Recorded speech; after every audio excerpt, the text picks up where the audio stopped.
Toda la Escritura tiene un nombre y ese nombre es Cristo.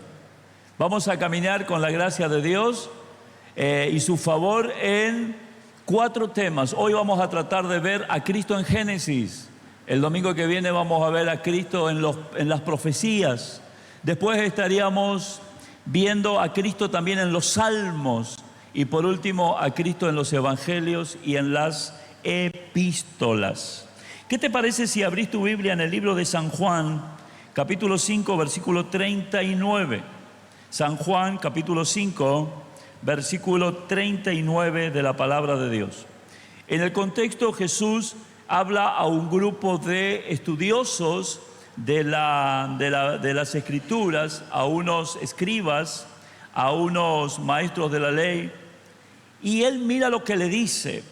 Él le dice en San Juan 5, 39, escudriñad las Escrituras, porque a vosotros os parece que en ellas tenéis la vida eterna, y ellas son las que dan testimonio de mí. Estos estudiosos escudriñaban, profundizaban las Escrituras, pero Jesús le dice, ustedes con tanta dedicación lo hacen, porque ustedes están convencidos de que ella le va a dar vida eterna, pero ustedes no se dan cuenta, le estaba diciendo a los estudiosos, no se dan cuenta de que todas las Escrituras dan testimonio de mí. Y lo estaban por crucificar, lo estaban por acusar para crucificarlo. Y habían leído todas las Escrituras y no se daban cuenta que todas ellas hablaban de Jesús. Levantad la mano y decid conmigo, Señor, abrí mis ojos para que pueda ver a Cristo en todas las Escrituras. Amén. Como decía esta introducción, en este mes de febrero vamos a estar desarrollando esta temática. Sabe que este año 2026 es el año donde tenemos que aprender a vivir y a disfrutar desde la vida de Cristo. Y por eso Dios nos ha dado una serie de enseñanzas, porque a través del conocimiento y revelación, a través de las Escrituras, por medio del Espíritu Santo que produce revelación de Cristo, uno empieza a disfrutar la vida de Cristo. Y cuando la vida de Cristo, por medio del Espíritu Santo, se te es revelada y pasa a ser una realidad en tu vida, todo lo demás es consecuencia. Todo lo demás viene. Yo podría hablarte hoy de un montón de temas que hacen a tu necesidad cotidiana, pero voy a estar tratando simplemente de entusiasmarte, motivarte o darte algunos principios para solucionar temporalmente algo de lo que te acontece. Pero cuando confiamos en que es el Cristo en nosotros el que se encarga de todo lo que a mí me pasa, y me enfoco en conocerle a Él mayormente, de una manera especial y única, esa revelación me va a transformar. Esa revelación me va a direccionar hacia lo que Dios quiere. Y eso no solamente me va a llevar a encontrarme con respuestas y cuestiones de victorias presentes, sino que también, por sobre todas las cosas, voy a tener un direccionamiento para la vida hacia lo eterno, lo único, lo sublime que es Cristo en nosotros. Amén. A veces leemos la Biblia como un libro de instrucciones, por supuesto que lo tiene. Leemos la Biblia como un libro de principios morales, por supuesto que lo tiene. Leemos la Biblia y sacamos enseñanzas de personajes sobre los cuales la Biblia relata, y por supuesto que está bien. Pero, ¿sabe cuál es el problema? Cuando dejamos de contemplar que todas las Escrituras hablan de Jesús. Cuando nuestros ojos espirituales no captan el mensaje central de la Biblia. Y el mensaje central, aunque tenga mensajes de conducta, de principios morales, de finanzas, de familia, el mensaje central de la Biblia es Cristo. Amén. Y esto no es una clase teológica, por favor, porque estoy predicando, no estoy en un instituto bíblico enseñando. Esta es la palabra que expresa una verdad que usted y yo necesitamos revalorizar para reenfocarnos. ¿Cuál es la verdad? Que Cristo es el centro de todas las Escrituras. El día de mañana, cuando te preguntan ¿de qué habla la Biblia?, ¿qué le vas a decir? Decir conmigo: de Cristo. Es el único tema. Porque a veces decimos, bueno, la Biblia habla de costumbres, de historia, la Biblia habla de esto, de aquello, y parece que la Biblia tiene tantos temas, pero la Biblia tiene todas esas cosas centralizadas en un tema, en una persona, que es Jesús. Y hoy vamos a ver a Jesús en Génesis. Mira, vamos a tener que ir un poco rápido.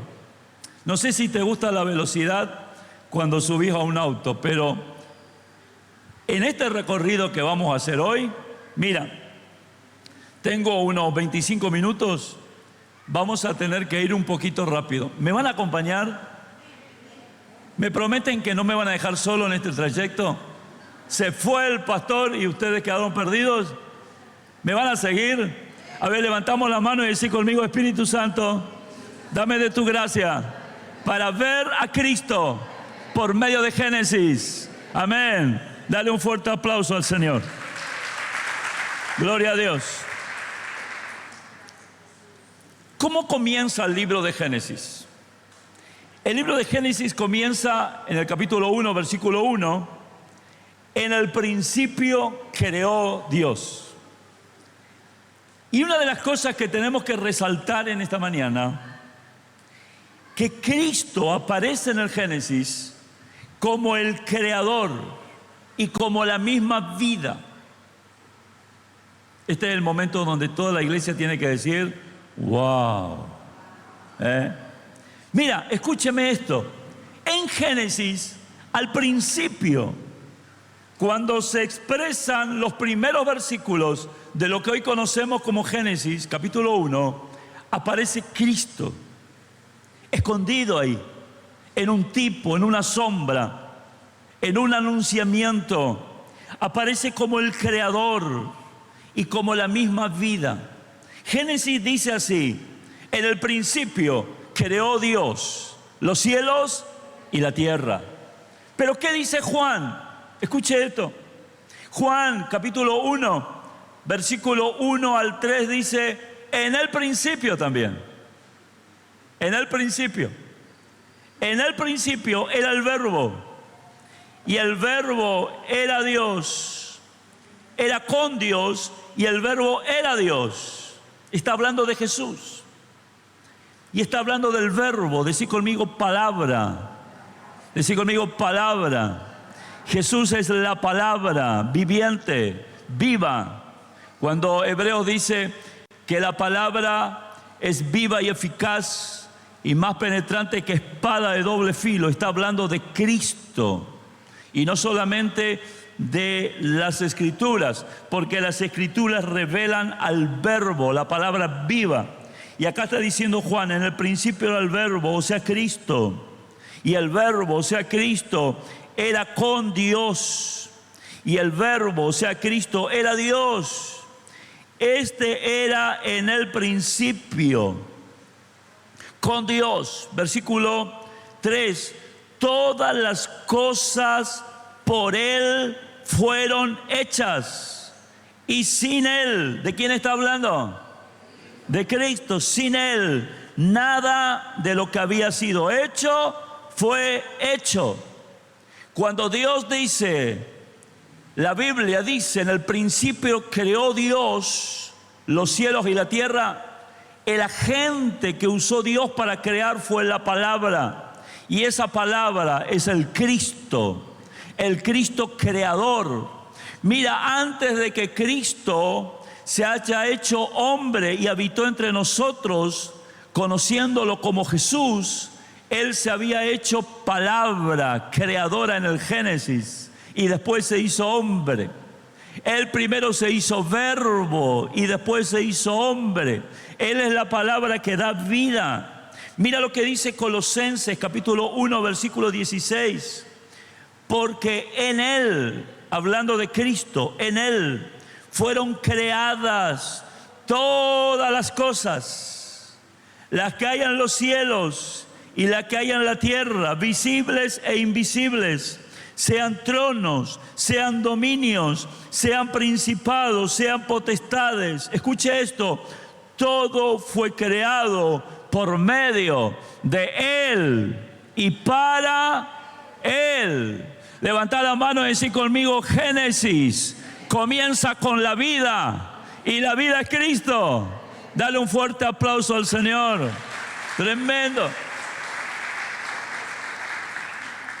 Entonces Génesis muestra a Jesús y Cristo en Génesis es la palabra creadora, es la vida que sopla a ese muñeco de barro que después fue Adán, es la luz que vence a las tinieblas y es lo primero que surge para que después todo lo demás sea creado. Y hay una verdad en este punto que yo quiero resaltar. Decirle al que está a tu lado, esto es lo que tenés que llevarte hoy. ¿Y cuál es la verdad? Génesis comienza con una vida impartida, no con la ley. Esto de Génesis ya anuncia el nuevo pacto. Lo primero que hace Dios es dar vida. Dios no establece reglas. Después vino, no comas del fruto. Pero primero era la vida, primero viene vida. Levantad la mano y decid conmigo, primero viene vida. Primero viene Cristo a mi vida. Y cuando la vida está en mi vida, yo puedo sí vivir todo lo que Dios en mí establece. Y en Génesis habla de la vida. Gloria a Dios. ¿Qué otro momento de Génesis menciona a Jesús? Mire, yo te voy a mencionar los principales, pero va a quedar una tarea para la casa. ¿Cuántos son alumnos aplicados acá? En mi época decía la maestra, tarea para la casa. Sí, no sé si ahora se sigue diciendo así. Bueno, pero vamos a decirlo nosotros, tarea para la casa. ¿Cuál sería la tarea? Leer Génesis. Leer Génesis. Pero leer con estos anteojos, con esta lupa. ¿Dónde está Jesús? ¿Dónde está Jesús? Y pedirle al Espíritu Santo, mostrarme dónde está Jesús. Yo te voy a mencionar los principales, pero hay otros más que vos vas a encontrar. Amén. Lo segundo que quiero mencionarte, Cristo estaba, ¿sabe dónde? En el árbol de la vida. ¿Sabe que en el huerto del Edén había 2 árboles que Dios plantó? 2 árboles especiales. Infinidad de árboles, pero 2 especiales. ¿Cuáles eran los 2? Primero, el árbol del conocimiento del bien y del mal, al cual Dios le dijo a Adán que de ese fruto no coma. Pero había otro árbol que era mucho más importante, el árbol de vida. Dios no le dijo, no le prohibió que comiese de ese árbol a Adán. Ese árbol de vida simboliza a Cristo. Él es la vida. Amén. Decid conmigo, hoy comí de ese árbol. Aleluya. El día en que vos recibiste a Cristo como tu Señor y como tu Salvador, comiste de ese árbol. Aleluya. Lo que no hizo Adán, lo hiciste vos por medio de la fe. ¿Cuántos tienen a Cristo en sus vidas? Levantad la mano y decid conmigo, tengo la vida porque comí del árbol de la vida que es Cristo. ¡Qué tremendo! El árbol de la vida representa a Cristo mismo. Comer de Él es vivir por dependencia, no por méritos. Usted depende de lo que come. Mejor dicho, usted y yo somos lo que comemos. Amén. Lo que usted come es lo que después termina transformando su cuerpo. Si no come, su cuerpo sufre.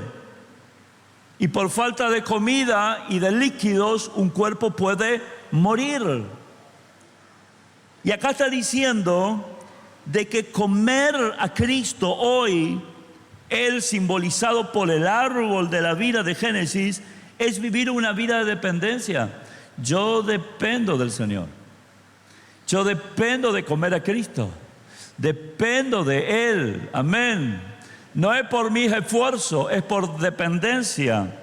Fíjate lo que dice San Juan 6:35. Jesús les dijo: yo soy el pan de vida. El que a mí viene nunca tendrá hambre, y el que en mí cree no tendrá sed jamás. Levantad la mano y decid conmigo: ese es mi alimento diario, Cristo. Amén. ¿Cuál es la verdad que tenés que llevarte de este pasaje de Génesis? El pecado no fue solamente desobediencia moral, sino cambiar la fuente de vida. Estaba el árbol de la vida y el árbol del conocimiento del bien y del mal.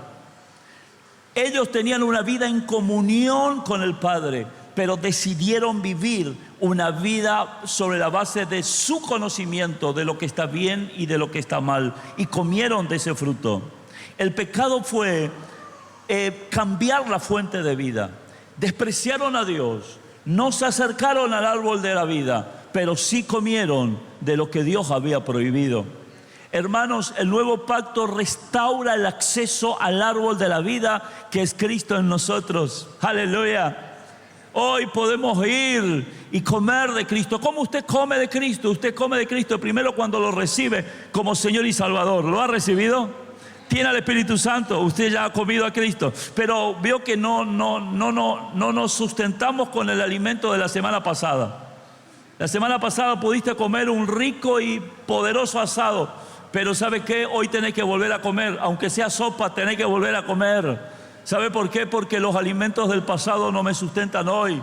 Comí a Cristo, ahora Cristo en mí quiere gobernarme, y para que Él me gobierna yo tengo que comer cada día. ¿Y cómo como a Cristo cada día? En la oración, en la palabra, viniendo a las reuniones, participando del grupo pequeño. Aleluya, como a Cristo. Gloria al Señor.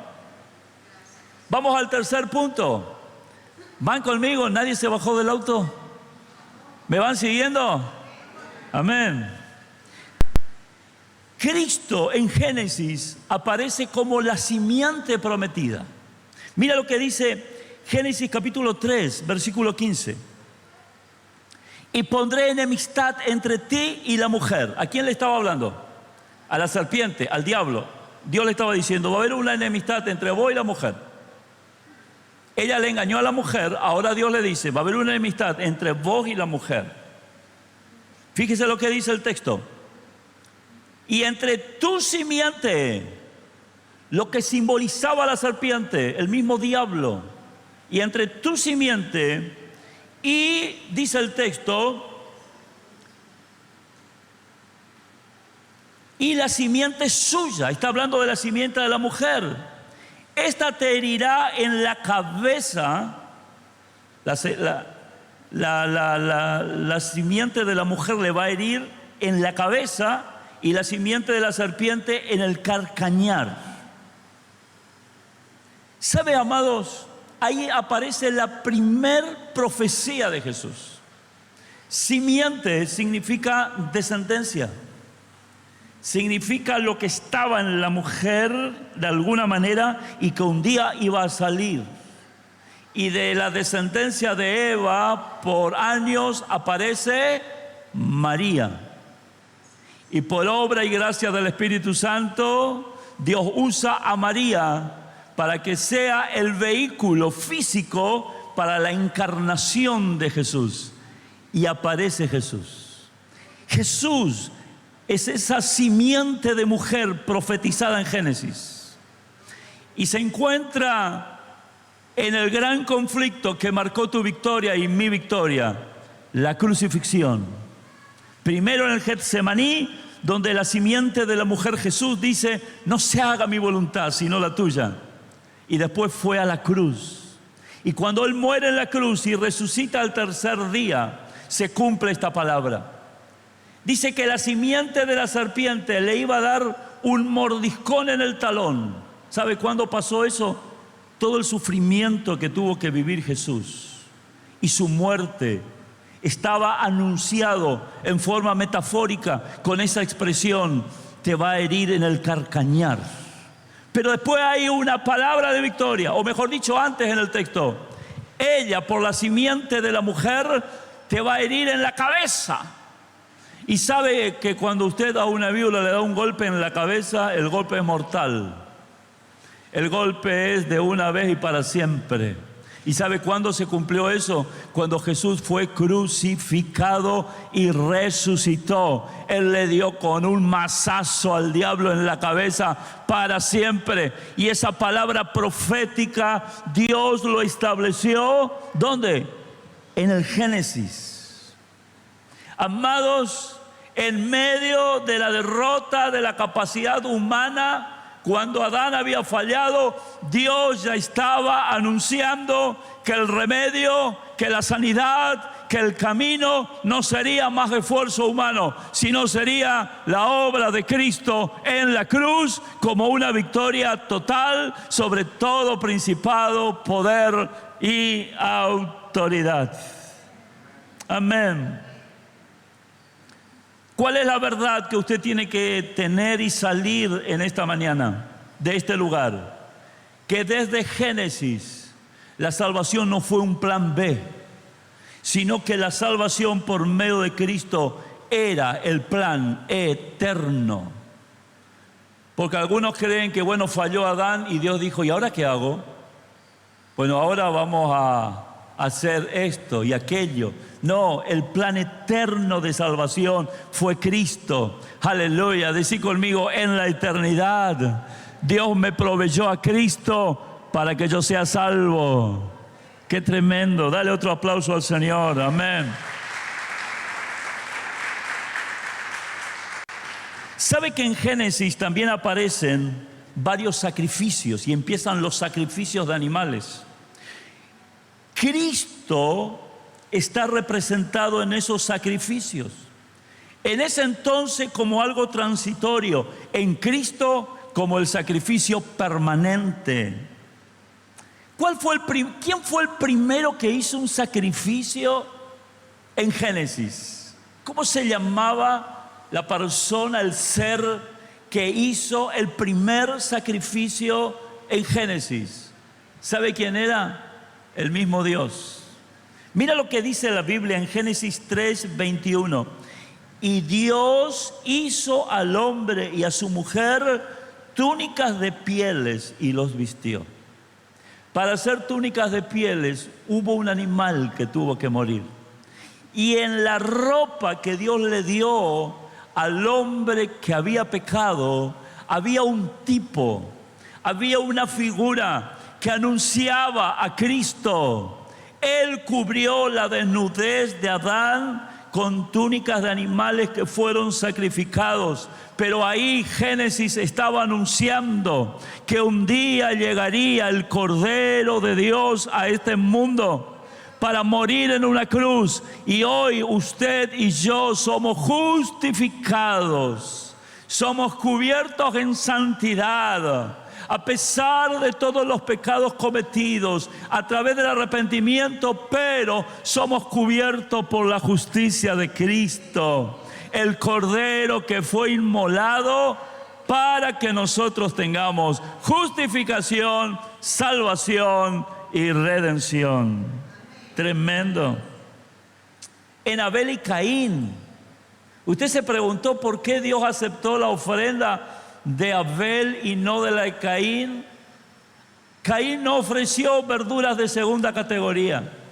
Viste que hay verdulerías que dicen: los que quieren vengan a buscar, que hay verduras que se están pasando.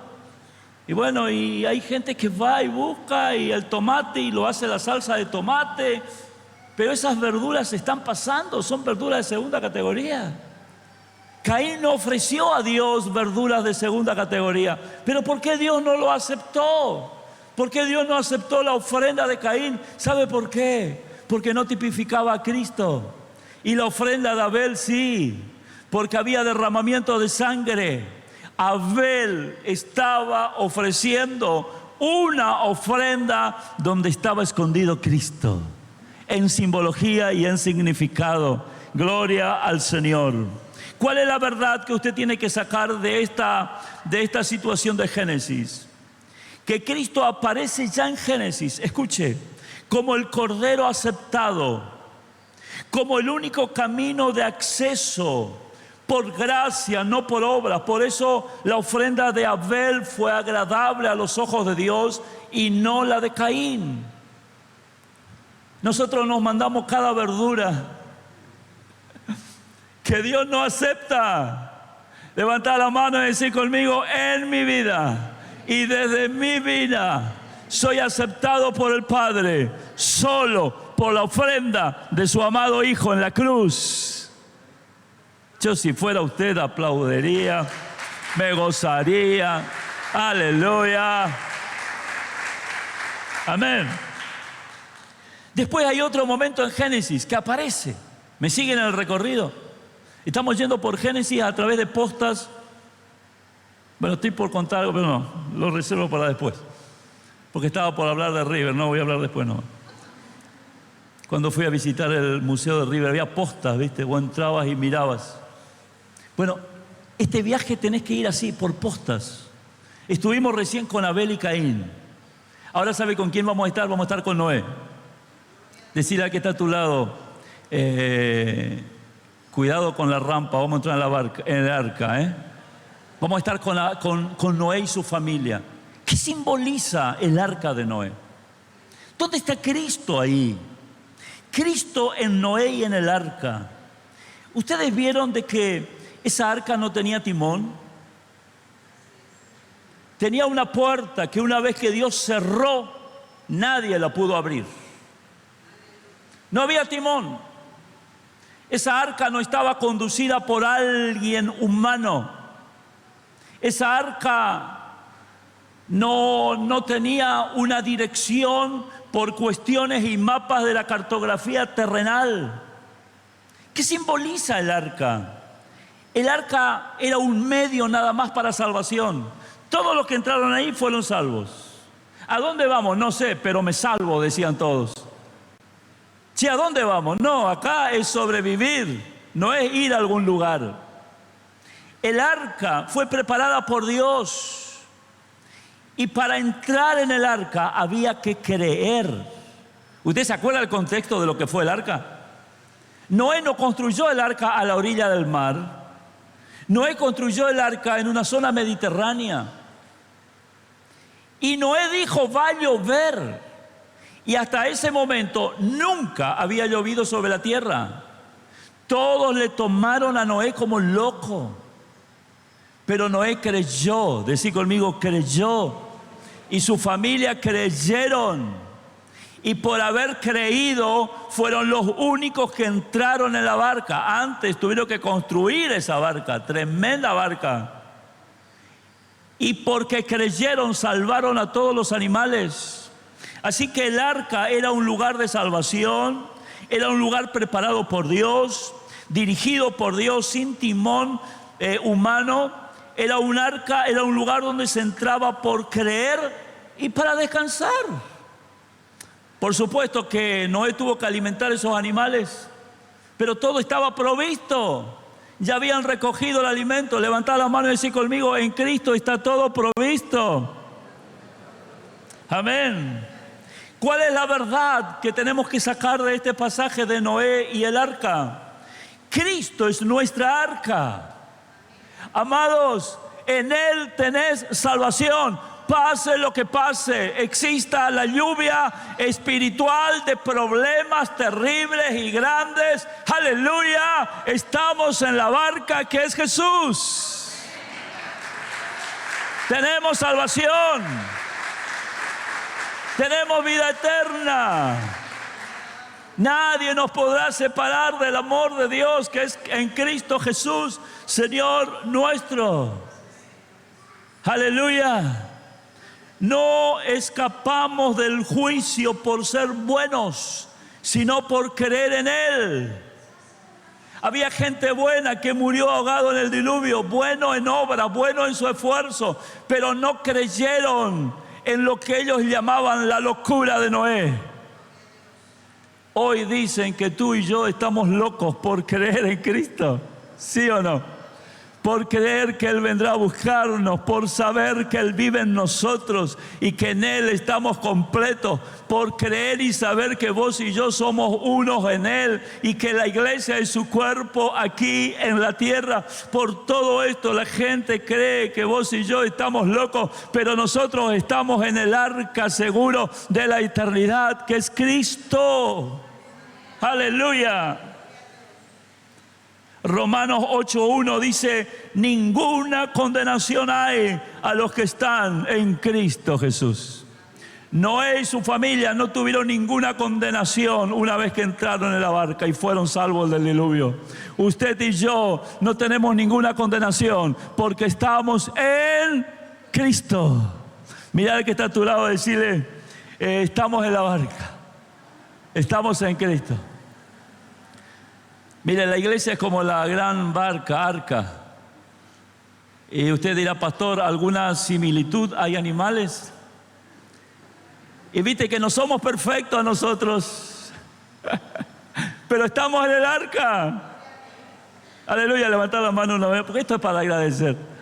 Mira, el mundo se puede desmoronar con los diluvios económicos, los diluvios de enfermedad, los diluvios de problemas y dificultades. ¡Aleluya! Pero vos y yo estamos en Cristo. Estamos en Él seguros. Amén. Cómo Génesis habla de Jesús, ¿eh? Tremendo. ¿Me siguen? ¿Tenemos un minutito? Cristo en Abraham, otro momento de Génesis. Cristo en Abraham, promesa, no ley. Mira lo que Dios le dice a Abraham, Génesis capítulo 12, versículo 3. En ti serán benditas todas las familias de la tierra.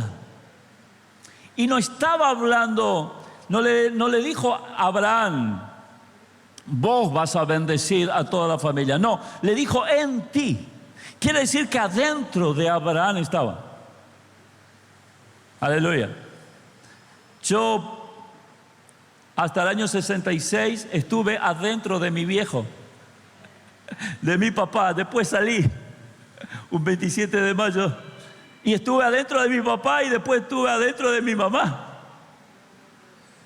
Y un 27 de mayo salí. Había alguien que estaba en Abraham. Alguien que estaba en Abraham. Y le dice: en ti serán benditas todas las familias de la tierra. Mira lo que dice Gálatas, escuche esto. Gálatas 3:16. Ahora bien, a Abraham fueron hechas las promesas, y a su simiente. No dice y a las simientes como si hablase de muchos, sino como de uno. Y a tu simiente, y acá aclara Pablo, la cual es, ¿quién es? Cristo. Dios le estaba diciendo a Abraham: y en ese descendiente tuyo, que será Cristo, serán benditas toda la familia de la tierra. Aleluya. ¿Cuál es la verdad que usted tiene que llevarse de Abraham y de Génesis? En Abraham vemos a Cristo. Pues Abraham manifiesta justicia por fe, no por obras. Pacto basado en la promesa, no en el esfuerzo. Un hijo prometido nacido por intervención divina. Isaac es figura de Cristo. Y el monte Moriah, donde subió Abraham a ofrecer a Isaac, el monte Moriah es figura del Calvario. ¡Aleluya! Cristo ahí revelándose para que usted lo vea. Me quedan 2 momentos. ¿Los hacemos? 2 paraditas más y llegamos al final. Amén. La siguiente parada: Cristo en Jacob. Cristo en Jacob. Y en Jacob hay 2 momentos muy especiales. Uno lo voy a mencionar, que lo tengo aquí en el bosquejo, pero hay otro que me viene a la memoria ahora y que quisiera también mencionarles. En primer lugar, le voy a decir lo que me viene a la memoria, porque como a esta altura del partido se me olvidan muchas las cosas antes que me olvide. ¿Usted se acuerda cuando Job fue bendecido por su papá y él arrebató la primogenitura de Esaú? ¿Se acuerda? ¿Cuántas enseñanzas muchas veces donde le mandamos al frente a Jacob? Y dijimos, Jacob, mentiroso. ¿Se acuerda usted lo que hizo Jacob? Dice la Biblia de que eran mellizos con Esaú, gemelos. Pero Esaú era un hombre velludo. Y como siempre andaba en el campo, tenía olor a campo, olor a animales. Y Jacob era lampiño, no tenía vellos. Y era más de estar en la casa.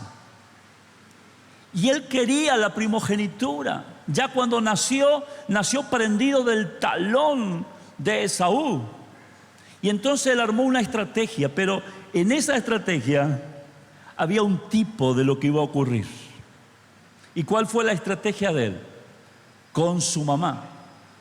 Su mamá le dijo, mira, tu papá le pidió a Esaú que vaya al monte y que case un ciervo y que le haga un guiso, una comida, y que cuando él le entregue la comida, él le iba a dar la bendición. En esa época, tener la bendición del padre era establecerse con todo lo que el padre le aseguraba en esa bendición, y todos los demás quedaban en segundo plano. El primogénito, el mayor, se llevaba todo prácticamente, y los demás en segundo plano.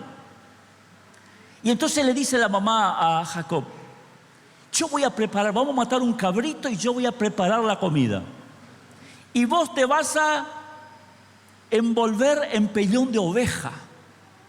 Y te vas a acercar porque tu papá está ciego. El papá de Jacob estaba ciego.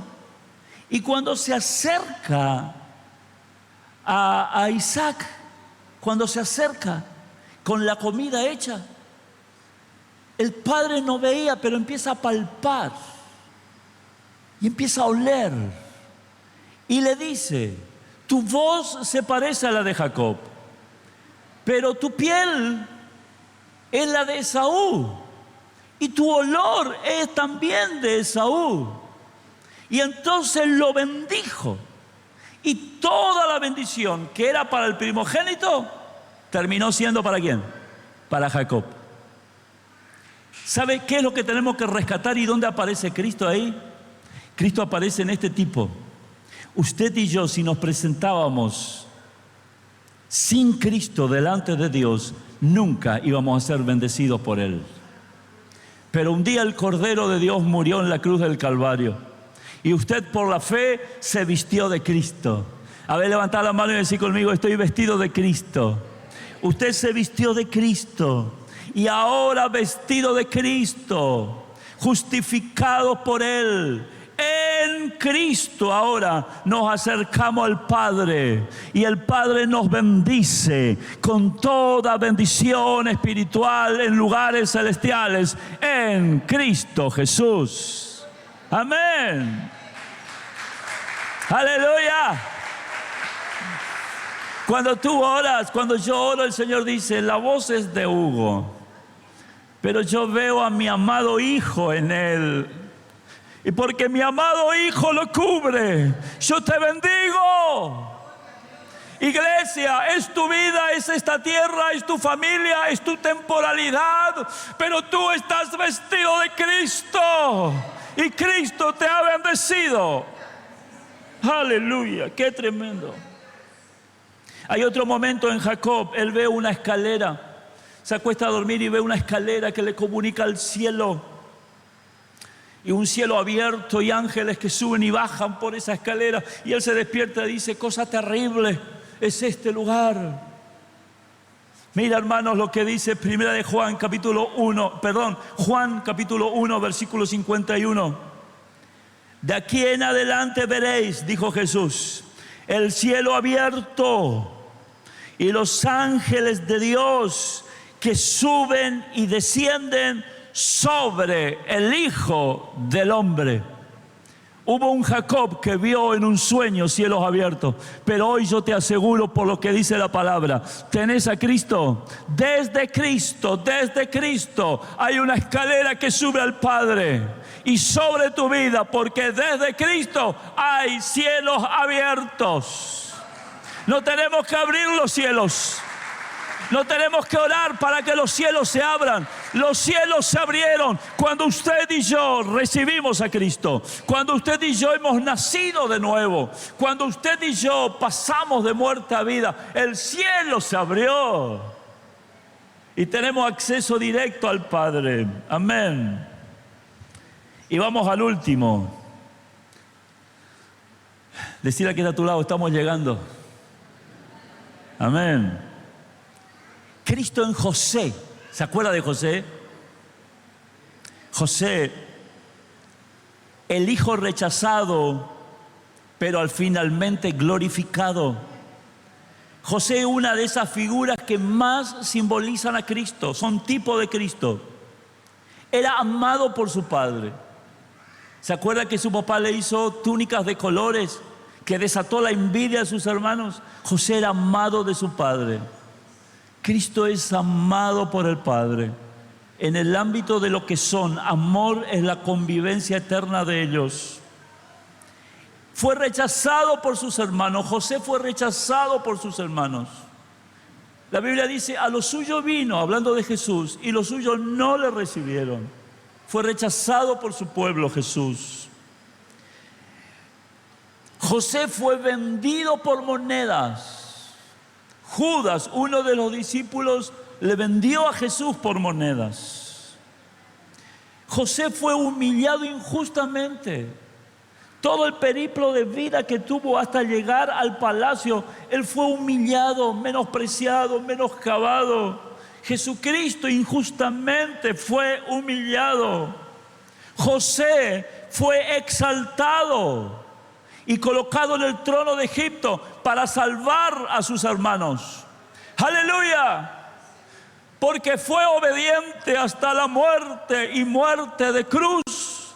Dios a Jesús lo exaltó hasta lo sumo y le dio un nombre que es sobre todo nombre, para que delante de su nombre se arrodille toda persona y toda lengua confiese que Jesucristo es el Señor. Él fue exaltado, venciendo a la muerte y resucitando para que usted y yo tengamos salvación. José salvó a su pueblo. Cristo salva a todo aquel que va a Él con fe y arrepentimiento. Amén. ¿Cuál es la verdad que tenés que sacar de José y de Génesis? Que Cristo es el rechazado que se convierte en Salvador. El que transforma lo más cruel, como la muerte en una cruz, en lo más celestial, divino y poderoso, como la salvación. Amén. Le invito al grupo de alabanza que pueda pasar. Decirle al que está a tu lado, llegamos. Pero decirle que da tarea.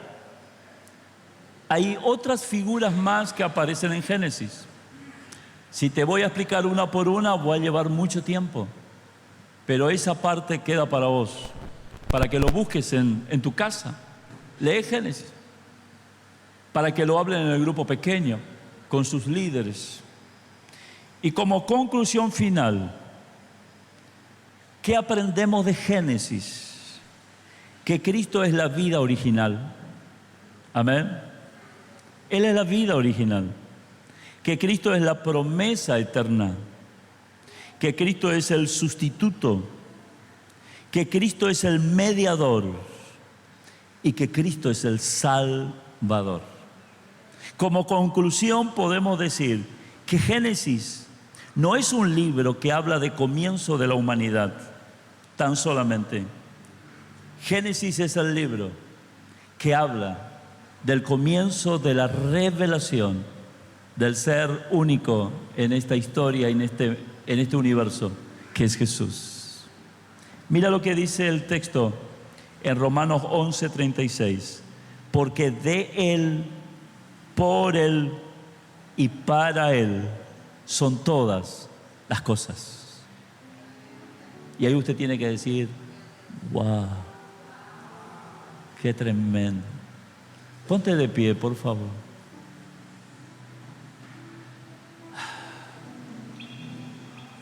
Me dijo alguien ayer, pastor, estoy emocionada por esta serie que vamos a vivir en febrero. Y yo estoy emocionado también. Pero no quiero solamente estar emocionado, quiero aprender a tener la revelación de Cristo a través de la Biblia. No solo en este mes, sino todos los días de mi vida. Y que usted y yo como iglesia, como centro de vida cristiana, seamos iglesia que toma las Escrituras buscando el elemento central, que es Cristo, para conocerlo más. Mira, todo lo demás es añadidura. Mira al que está a tu lado y decirle, todo lo que te preocupa de esta tierra es añadidura. No es que no es importante, tiene su importancia, claro que sí, pero no es lo primero. Que no te quita el sueño, que no genere conflictos y angustia en el matrimonio, en la familia, con el vecino, con el compañero de trabajo. Mirá que te a tu lado, decirle, tranqui. Decirle, Cristo desde Génesis ya se estuvo mostrando. ¿Cómo no va a operar en ti, por ti, ahora, si desde Génesis ya estaba hablando? Si desde Génesis ya estaba dando vida, ¿cómo no se va a encargar y no tiene cuidado de ti? Decirle al que está a tu lado, es ilógico preocuparnos. Él dijo, si las aves del cielo comen, no le falta comida, los lirios del campo crecen, las flores, Él le viste con esos colores únicos, ¿cómo Él no va a cuidar de ti? Mirá que está todo, decirle, ¿vos pensaste eso? Pero cuando vos conocés más a Jesús, ¿sabes lo que pasa? Cambiás el foco, cambiás la perspectiva y empezás a ver la dimensión en dimensión correcta. Porque por no conocer a Cristo, a veces le tenemos a Cristo como el Jesucito que nació en Belén.